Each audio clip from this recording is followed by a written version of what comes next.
Hello and welcome to Religious Studies 100. The topic for today's class is gay liberation theology and animal liberation theology. This is a continuation of the study of the other liberation theologies that we did in the previous weeks. Latin American liberation theology and feminist and black liberation theology. Okay, so let's get started with gay liberation theology. Because homosexuality is such a controversial issue, we need to start with some background study of the topic before we move on to the specifically religious aspect of it. First of all, what do we understand by homosexuality? Well, the general idea is just of being attracted to someone of your own sex. So homosexual person we think of as someone who feels sexually, erotically attracted to someone of their own gender.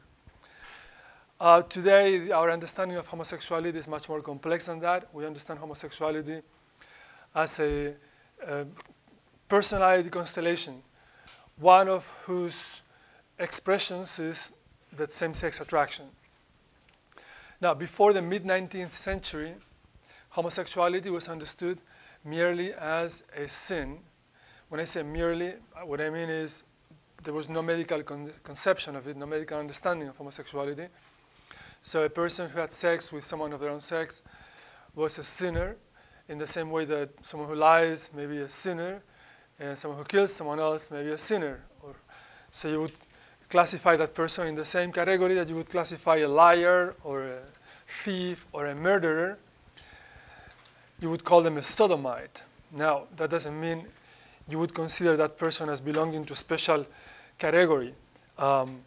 Like we do today when we talk about gay people, or gay men or lesbians. So if you were married to a man who was found having sex with another man, you as a woman would not necessarily divorce him. It was just, you would consider that a moment of weakness, in the same way that he could have killed someone or he could have stolen something. So you wouldn't place him in a special category, okay? Now in the mid-19th century in the German-speaking world, homosexuality begins to be conceptualized as a mental illness. And with that, the next obvious question is that of trying to find a treatment and also an explanation for the illness, but especially a treatment to cure it. First of all, explanations, possible explanations for homosexuality that were given in the late 19th and throughout the whole 20th century. Well, psychological explanations, Freud proposed a couple of them. A deficient family structure with a dominant mother figure and a weak father will result in a homosexual son. That has proven to be simply mistaken because we find there are the same kinds of family structures in the lives of homosexual men and heterosexual men, so there's no difference. But it definitely had the effect of creating guilt feelings in many women throughout the 20th century who felt that their sons were homosexual because of their fault. In reality, what we see that sometimes, indeed, homosexual men have overprotective mothers, but that is rather the result of the homosexuality, but not the cause, okay? In other words, those women may understand their children are being marginalized, victimized by others, and so they become overprotective. That doesn't cause homosexuality. That's the result of the situation. Okay? The hormonal theory of homosexuality was also dominant in the first part of the 20th century when hormones were first synthesized. And that proved completely wrong also. The amount of hormones, male hormones, is the same in homosexual men as in heterosexual men, so there's no difference in that. An early childhood experience was another theory, a behavioral theory. That also proved wrong because we know that it is common for heterosexual men to have homosexual experiences when they're children or in their adolescence and they don't become heterosexual, and for homosexual men to have experiences in their adolescence with people of the opposite sex and they don't become heterosexual. So it doesn't make that much of a difference. That doesn't make any difference, actually. Then later, in the second half of the 20th century, we Some researchers developed the genetic theory of homosexuality. It's something in your genes that will determine whether you are heterosexual or homosexual. Well, that's, again, not conclusive. We don't have any proof that that's the case. So the latest theory is that maybe it's a combination of environmental factors that will make a person homosexual. But the point is, even trying to find the cause of homosexuality, it's in itself a prejudiced, a biased task. Because the fact is, we do not know what causes the sexual drive, period. Whether heterosexual or homosexual. I mean, believe it or not, we don't know what is it. We don't know what it is that makes a man attracted to a woman or fall in love with a woman or a woman with a man. Is it something in their blood? I mean, we may think it's natural because we see it all the time, and we experience it all the time, but we don't really know what it is that causes it. It's some nervous structure in your brain. We don't know. We, believe it or not, have no clue what it is that causes sexual or romantic attraction. So, given that we don't know what causes it in men towards women and women towards men, which is the great majority of cases, trying to find out what it is that causes it in a minority of people, what causes same-sex sexual attraction in a minority of people, is in itself obviously a biased undertaking, because we should first understand why most people feel attracted to their opposite sex, and then look for minority cases. You understand what I'm saying? All right. Well, the explanations for homosexuality proved wrong or inconclusive, but still the treatments were carried out starting in the late 19th century. Those consisted sometimes on psychoanalytical treatments,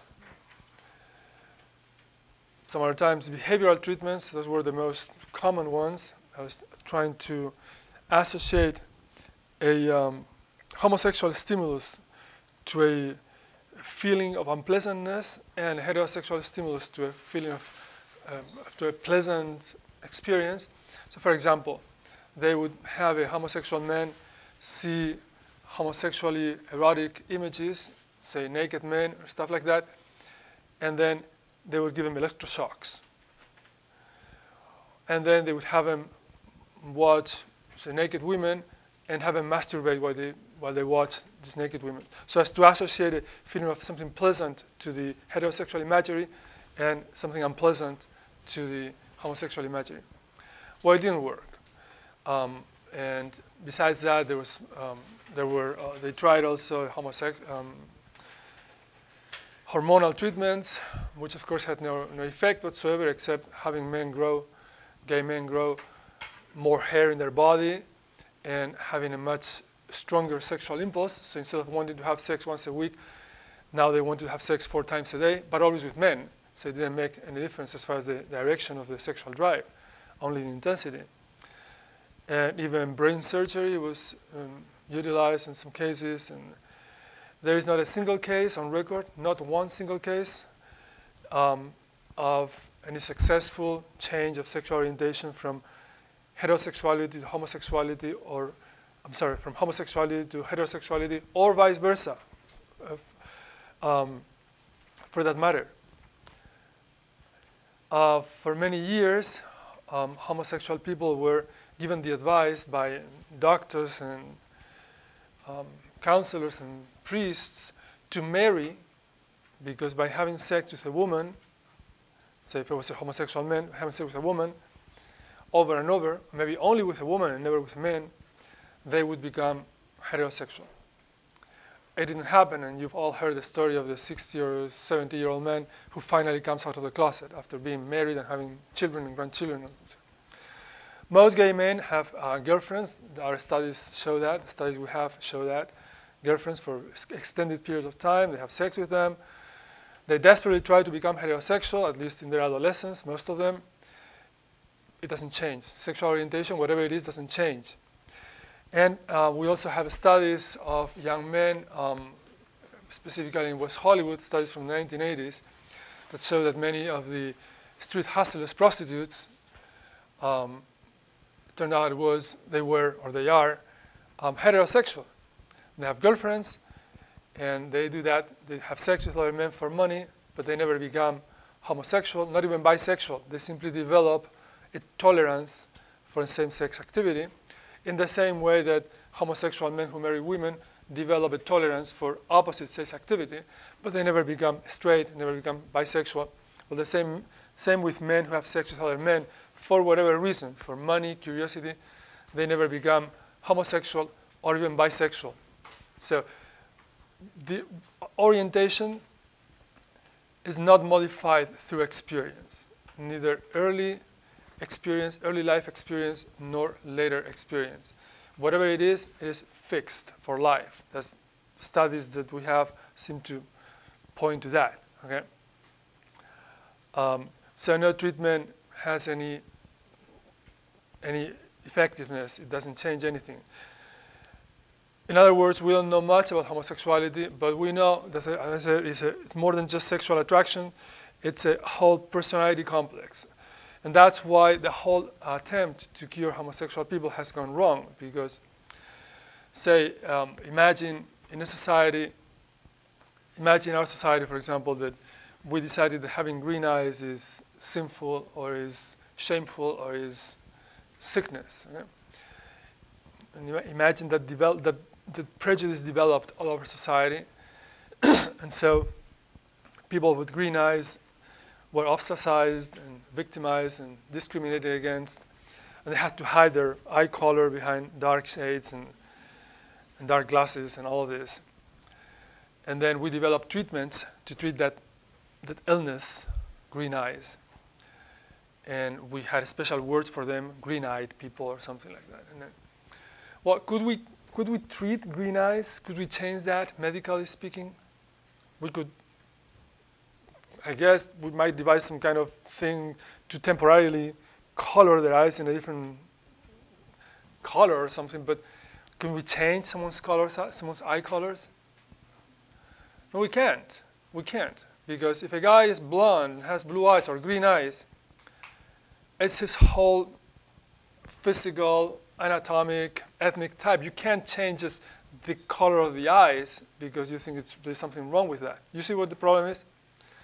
Well, sexual attraction appears to be like the color of the eyes of a person, one more expression of a whole personality type.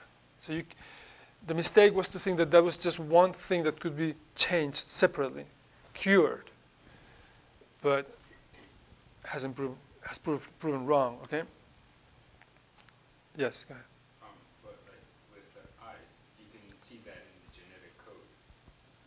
Yeah, that's a good point. Yeah. Well, in homosexuality, we can, or we haven't been able to see that yet. You can't tell what drives a person's sex. Right. We don't know. We don't know. But we understand that homosexual people have also a different emotional filter. They filter, social relations and even their view of art and stuff is slightly characteristic. So it isn't just sexual attraction per se. It's something which colors their whole personality. Okay? In no bad or negative way. I'm saying it's just the same that your personality may be colored by the fact that you're a male. But that will also color the personality of gay males.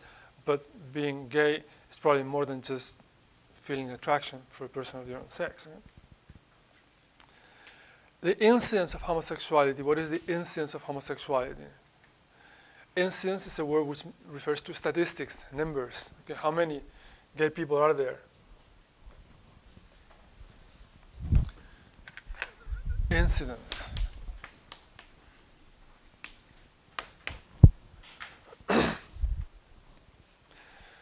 Well, the most extensive study today that we have is that by Alfred Kinsey. Alfred Kinsey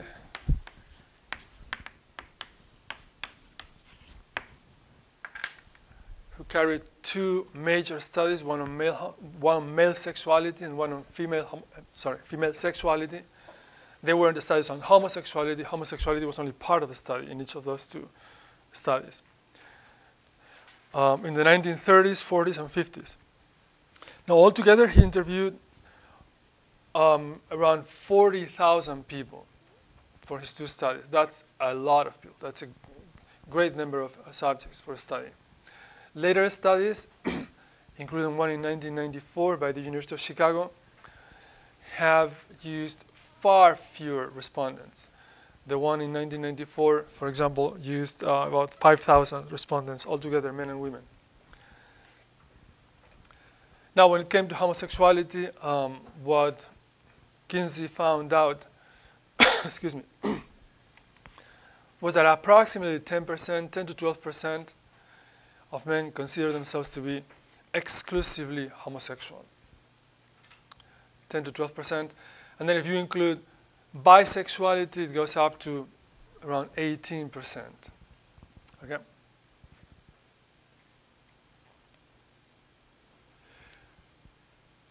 And that about between 30 and 40% of all men have some homosexual experience in their life.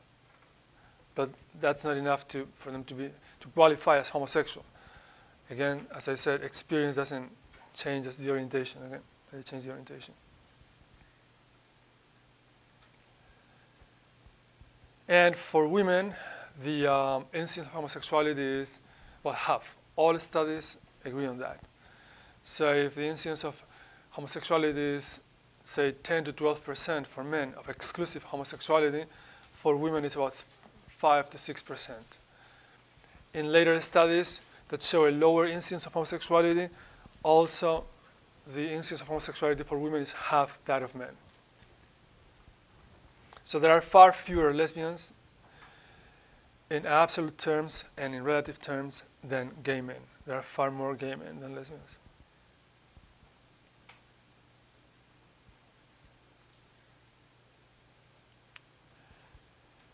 Okay, let's move on now to the specifically religious aspect of homosexuality.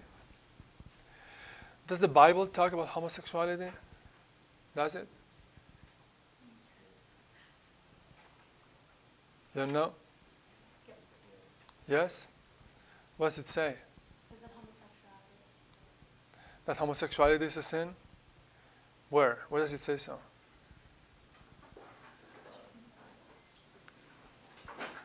Okay. She's looking for it.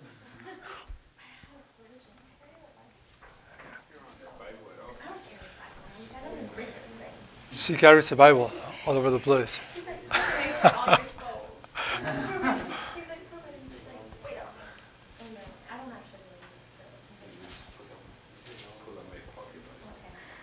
Okay.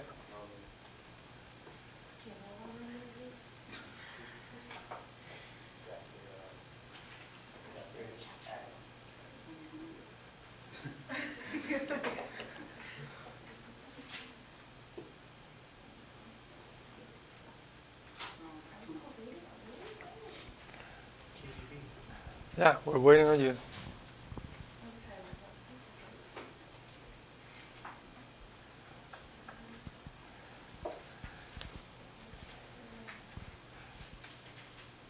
Okay.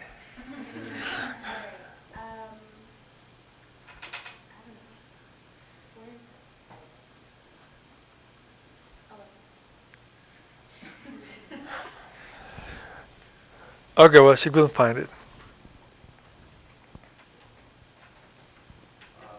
Therefore God gave them up in lust of their hearts to impurity, to the degrading of the bodies among themselves, because they exchanged the truth about God for a lie, and worship and serve. Okay, but she says the Bible says homosexuality is a sin. So that's what I want to hear. Where does it say homosexuality is a sin? I think it's in the first, it's like in the first, because I remember my Bible teacher, she told it to us. I think it's in, Okay, well, we'll need to continue. We'll clarify that now, okay? There are several passages in the Old Testament. Now, you know what I mean by the Bible, right? The Bible is made up of the Old Testament, the Hebrew Scriptures, and the New Testament, which include the 4 Gospels, the 4 accounts of the life of Jesus, and a series of writings by his followers. So the Old Testament is the biggest part, and then the New Testament. That's the Bible. We call the Bible, the Christian Bible. Right? Well, in the first book of the Bible, Genesis, there is one episode in chapter 19 where we are told that there was a city, Sodom, which was populated by wicked people, sinful people. But there was one man who had just arrived to live there. His name was Lot. He was there with his family. And one day, two angels in the form of men came to the city. And Lot found them in the main square and invited them over to his house to spend the night there. And this is what happened, okay? So the two angels came to Sodom in the evening, and Lot was sitting in the gateway of Sodom. When Lot saw them, he rose to meet them and bowed down with his face to the ground. He said, "Please, my lords, turn aside to your servant's house and spend the night and wash your feet. Then you can rise early and go on your way." They said, "No, we will spend the night in the square." But he urged them strongly, so they turned aside to him and entered his house. And he made them a feast, and baked unleavened bread, and they ate. But before they lay down, the men of the city, the men of Sodom, both young and old, all the people to the last man, surrounded the house. And they called to Lot, "Where are the men who came to you tonight? Bring them out to us, so that we may know them." Lot went out out of the door to the men, shut the door after him, and said, "I beg you, my brothers, do not act so wickedly. Look, I have two daughters who have not known a man. Let me bring them out to you and do to them as you please. Only do nothing to these men, for they have come under the shelter of my roof." But they replied, "Stand back." And they said, "This fellow came here as an alien, and he would play the judge. Now we will deal worse with you than with them."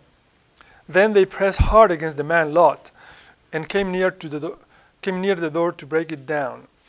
But the men inside reached out their hands and brought Lot into the house with them, and shut the door. And they struck with blindness the men who were at the door of the house, both small and great, so that they were unable to find the door.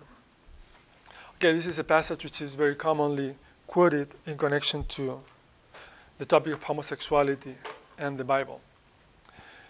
Well, there are a number of issues here. What calls your attention about this passage? Anything special that calls your attention? For example, that Lot is willing to give up his two virgin daughters to the men so that they would leave their guests unmolested, so to say. Yeah?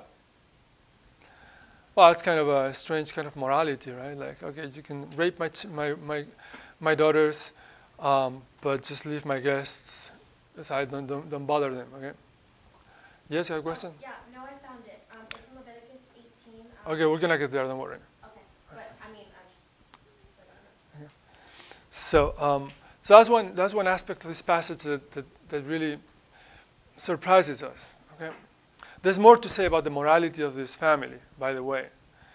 When the city is destroyed by fire, we are told, well, first, Lot's wife doesn't make it out of the town. Lot is supposed to leave to escape as being the only just man, and so he's given the chance to leave the city by God.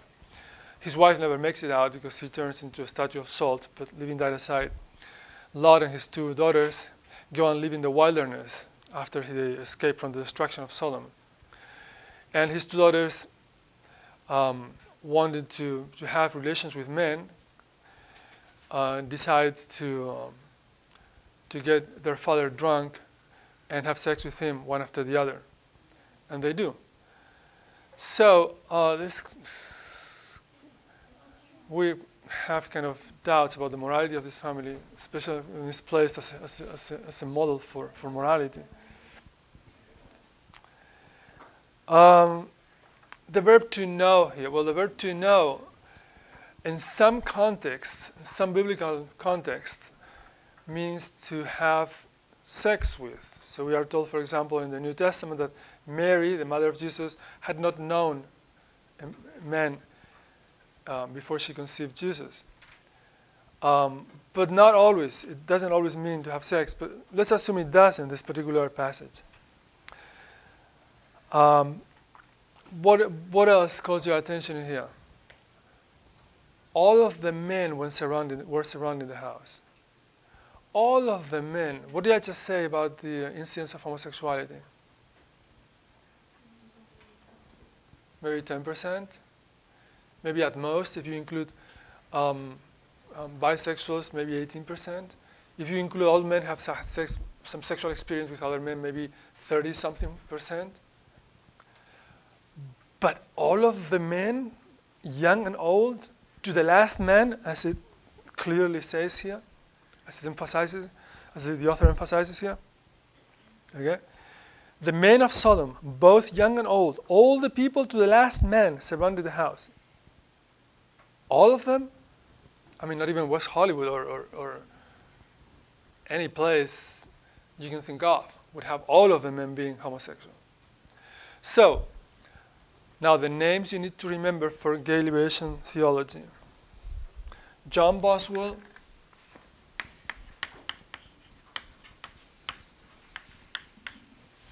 and John McNeill. John Boswell was the author of a book, of an award-winning book, history book. He was a historian. A book called Christianity, Social Tolerance, and Homosexuality. And John McNeill is the author of a book called The Church and the Homosexual. Now, they are not the only two authors that deal with who deal with this topic. There are many more people out there who are writing about homosexuality and religion. These are the two pioneering authors, if you wish, and the best-known ones. Now, their argument is that back in biblical times, there was no understanding of what we call homosexuality today, that is, of a permanent orientation of the personality. So yes, there is talk about same-sex sexual activity, but that's different from homosexuality. Same-sex sexual activity is something which may happen in between heterosexual people for money, out of curiosity, for whatever reason. It doesn't imply an orientation of the personality, which of course may make a very essential difference. It's not the same to have sex for money than having sex for love. It makes, morally speaking, a very important difference. Okay?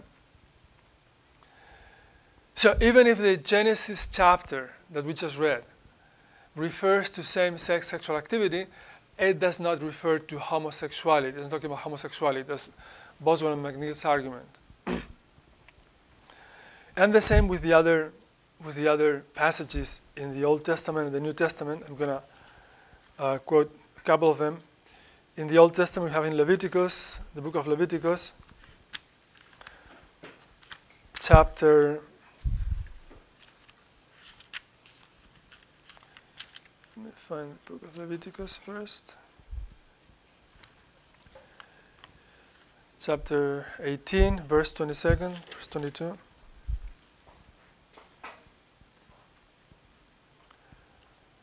It says, so Leviticus chapter 18, verse 22 says, "You shall not lie with a male as with a woman. It is an abomination." And then in chapter 20, verse 13, it says, "If a man lies with a male as with a woman, both of them have committed an abomination. They shall be put to death. Their blood is upon them." Well, a couple of things. First of all, it is not talking about homosexuality in Boswell and McNeill's opinions. It is talking about same-sex sexual activity. It says if a man lies with a man as with a woman. It doesn't say if a man is homosexual or if he's in love with another man. So there is a distinction. There is an important difference between having sex with and being homosexual and acting out of an internal feeling. But number two, the death penalty in the Old Testament is prescribed for so many things that to isolate this particular case as an example of a condemnation of same-sex sexual activity is biased and selective. The death penalty is prescribed for disobedient children, for women who are not virgins when they marry, for disrespect towards your parents or towards the priests, for such a long list of things that it was never really applied, as far as we know, in a strict manner, not even in the times of Jesus. And then in the New Testament, well, again, we have in Paul's letter to the Romans,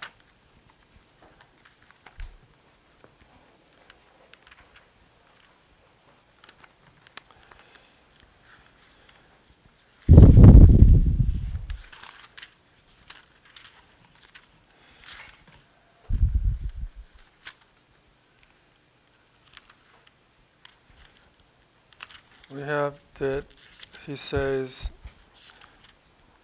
the passage that he just quoted for us. Okay, so therefore, God, he's talking about pagans, about pagan people.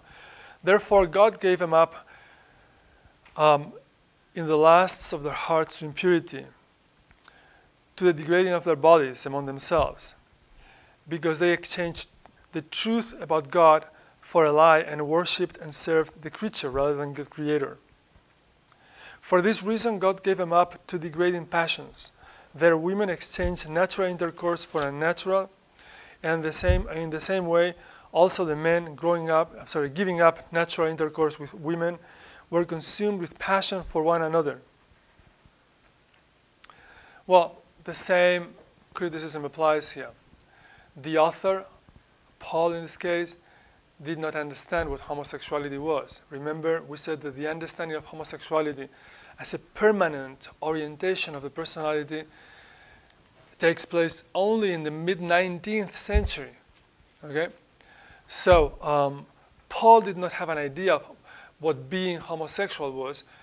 So he's really talking about people having sexual relations with people of their own sex. But furthermore, he's talking about pagans, about people who worship other gods, which of course wouldn't have any sense in today's society. Most gay people are not pagans. They have been raised as Christians in the West. So this condemnation wouldn't even apply in this particular case. But in any case, remember, the key criticism on the part of gay theologians or gay liberation theologians is that the Bible does not refer to homosexuality, okay? Does not mention homosexuality, and there's no understanding of homosexuality.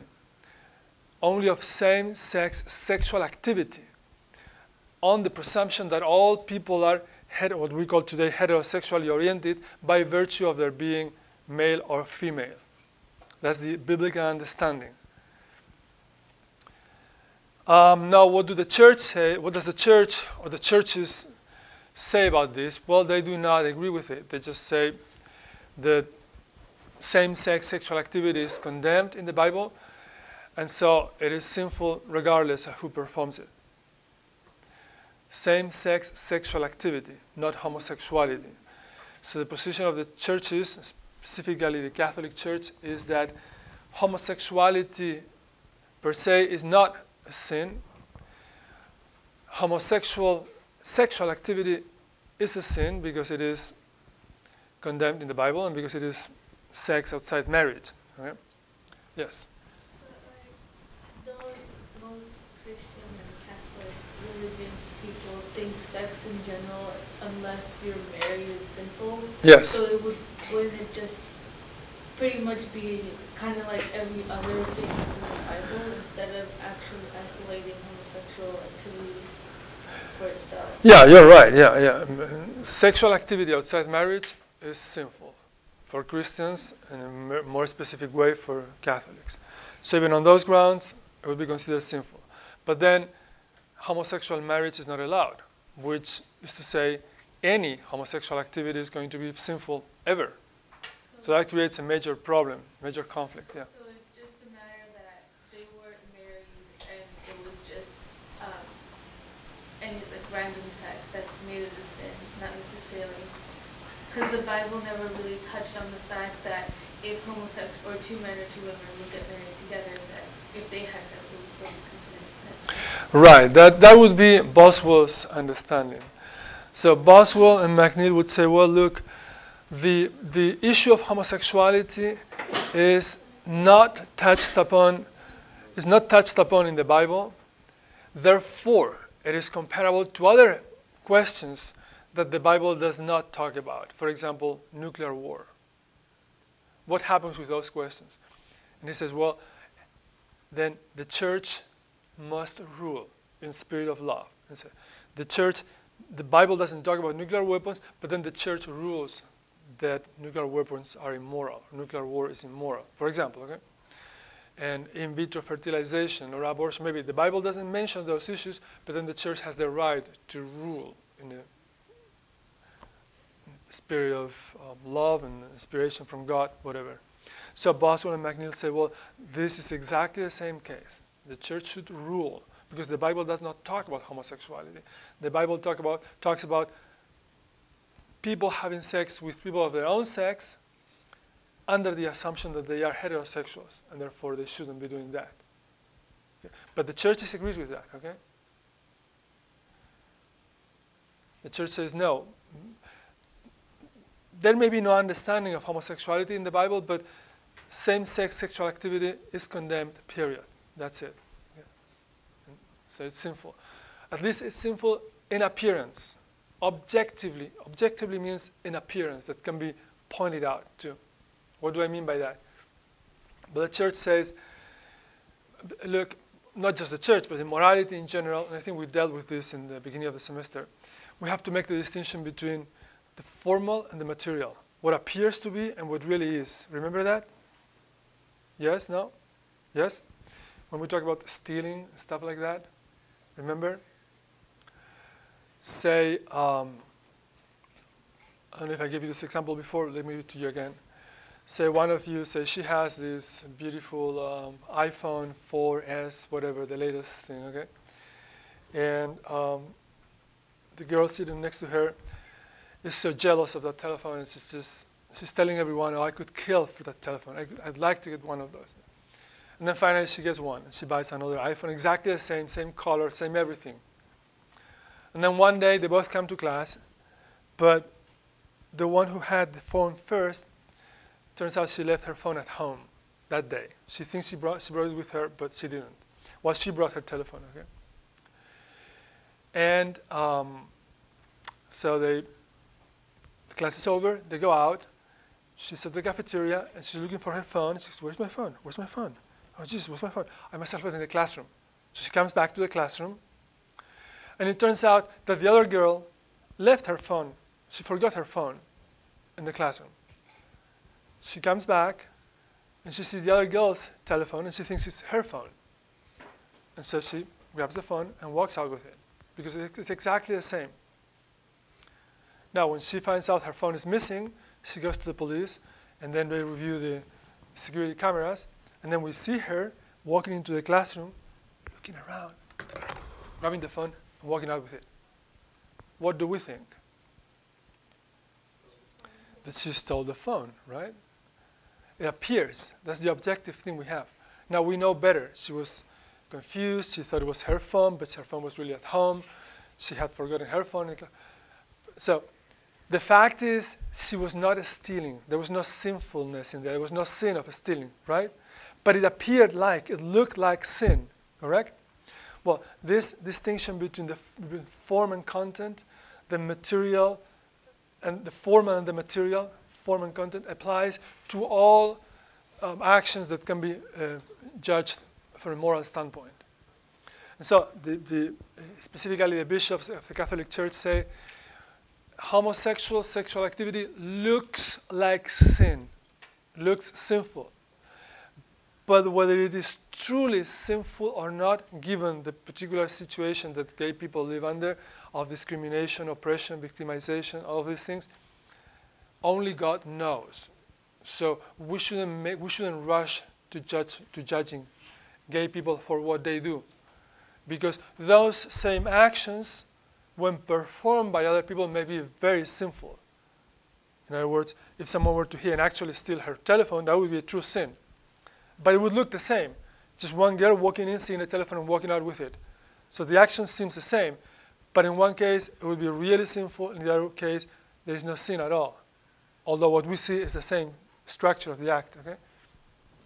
So, remember, the position of the church, the Bible condemns same-sex sexual activity, period. Therefore, we have to say it is objectively sinful. It looks like sin. But at the same time, only God knows what is truly sinful or not, or how much sinfulness there is behind those appearances of sin. The position of the church. The position of the critics of the gay liberation movement, the gay liberation theologians. No, the Bible has no understanding, the biblical authors have no understanding of homosexuality and same-sex sexual activity when it takes place in a person who is homosexually oriented and therefore has a strong sexual drive, impulse towards attraction towards people of their own sex or falls in love, is essentially different from that same activity performed by someone who just does it for money or for out of curiosity. It's two very different things. Therefore, the Bible doesn't even refer to homosexuality at all. Doesn't deal with homosexuality or homosexual acts as we understand them today. You see the two positions? Okay? Okay. Now, gay liberation theology is not the same, doesn't follow the same pattern as Latin American liberation theology, feminist, or black liberation theology. In the sense that those theologies were more concerned, as you probably remember, I hope, with orthopraxy, with right doing, than with orthodoxy, right understanding, right opinion. Remember, traditional theology has always been more concerned with orthodoxy, with understanding, with interpretation of the Bible. Excuse me. While liberation theologies, these liberation theologies of the 60s and 70s, say that is the problem.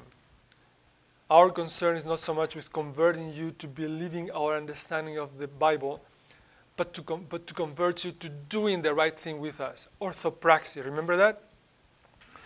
Well, in the case of gay liberation theology, we are actually going back to a concern with orthodoxy, with getting the right interpretation of the biblical texts concerning same-sex sexual activity.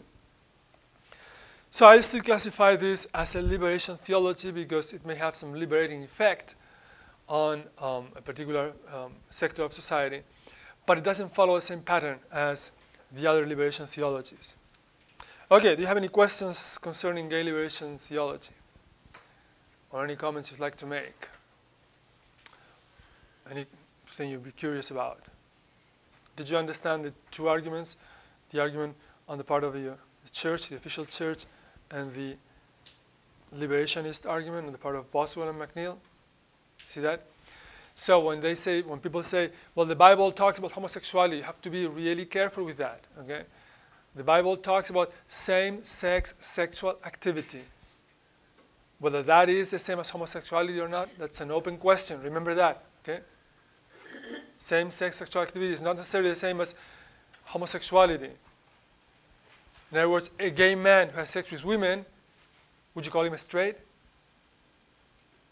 Would you call him straight? No, right? In other words, if you know a gay man and then you decide to marry him, would you go around telling him, I'm marrying a straight man because he has sex with women? I know he has sex with a couple of women too. No, of course not. Well, by the same token, for a heterosexual man having sex with other men for whatever reason doesn't make them gay. Therefore, if that's what the Bible is talking about, then the Bible is not talking about homosexuality. Does that make sense? That's Boswell's position, okay? Okay, let's move on now to to animal liberation theology. Animal liberation theology. For animal liberation theology, the name that I want you to remember is Andrew Lindsay, who is an Anglican priest. who is the author of books such as Animal Theology, Animal Theology, Animal Gospel, Animals and Christianity. So he specializes in this field. He's one of the few people who specializes in animal theology. I'm only going to mention two important points for animal liberation theology.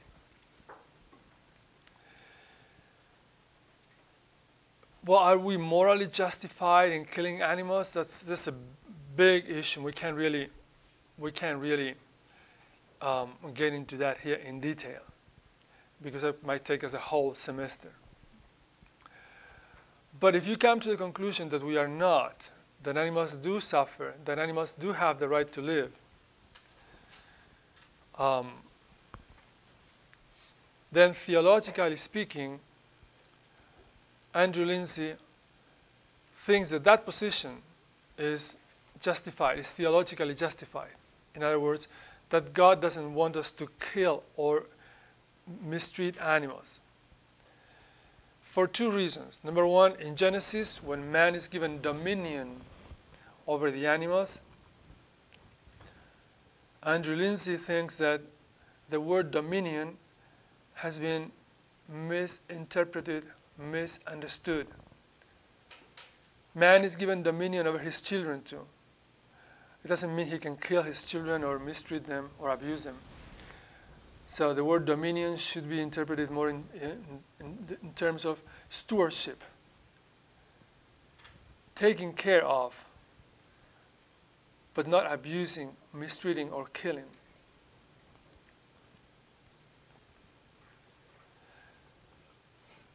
Then Lindsay also resorts to what is called an indirect animal rights theory, or rather indirect animal duty theory.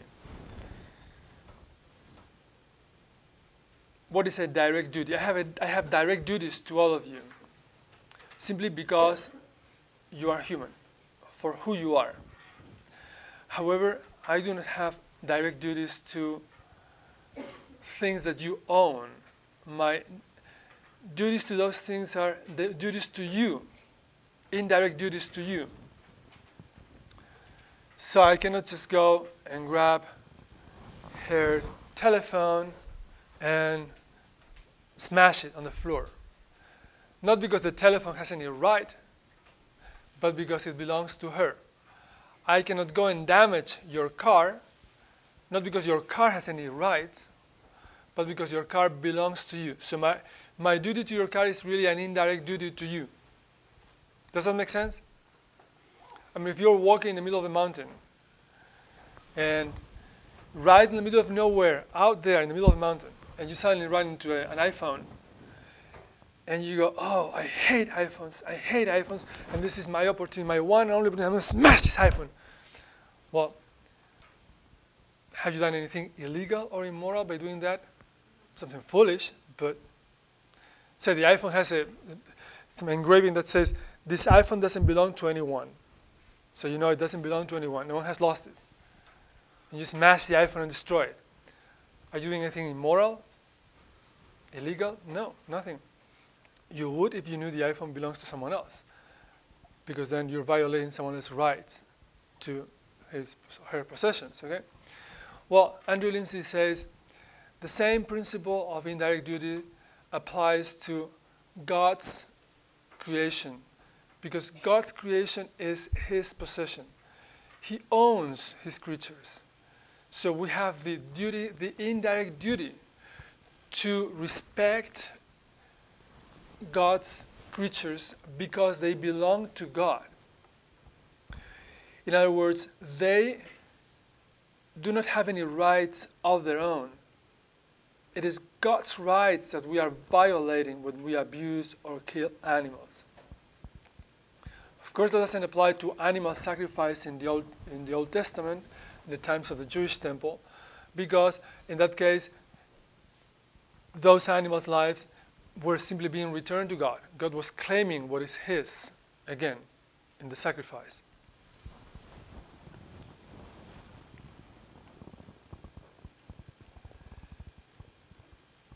Okay, this concludes our discussion of liberation theologies. And let's see if you have any questions. Anything you'd like me to review from the previous liberation theologies or summarize again or clarify? Anything? No? Okay, thank you. Oh, we have a question. Maybe I'm completely wrong here, but on the animal Okay, we have a question here. Max, can you? What's your question? But on the animal rights issue, it's saying that God has given us dominion over animals. Would you be able to say that, well, we've been hunting animals since the dawn of man, and Christ was around, and Christ was obviously seeing this. Wouldn't Christ have, when the counter to the whole dominion over man and how we can't abuse them, wouldn't Christ have mentioned something about this if we were mistreating animals in a way that was offensive to God? That is a very good question, very intelligent, very smart, very pointed, for which I have no answer. His question is, well, if that is the case, as Andrew Lindsay says, that killing animals is wrong because they belong to God, and we are bound to respect God's creation, then what about Jesus? Didn't he see people were killing animals around him? And we have no record of him saying anything about that. That would be a good question for Andrew Lindsay. Maybe he attempts to, I don't remember exactly if he says anything about that. He deals with that issue, okay? He deals. And with the fact that, excuse me, with the fact that Jesus himself probably ate meat.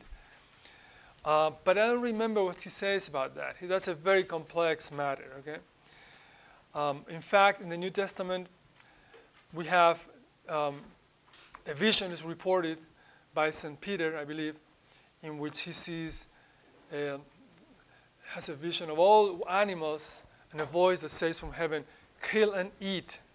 They're all pure, like abolishing the dietary laws of Mosaic law, the kosher food regulations.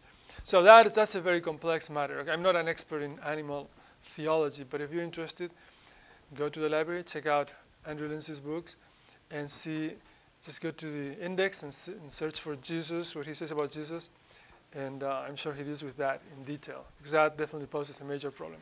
Another major problem, for which I don't really remember exactly what the answer is, but I know animal theologians deal with it, is the fact that if suffering entered the world through original sin, with the creation of men, how come animals were suffering also before men existing on earth? Okay? So those are open questions that are being debated in the field of animal theologies. There's no final answer on the part of any theologian.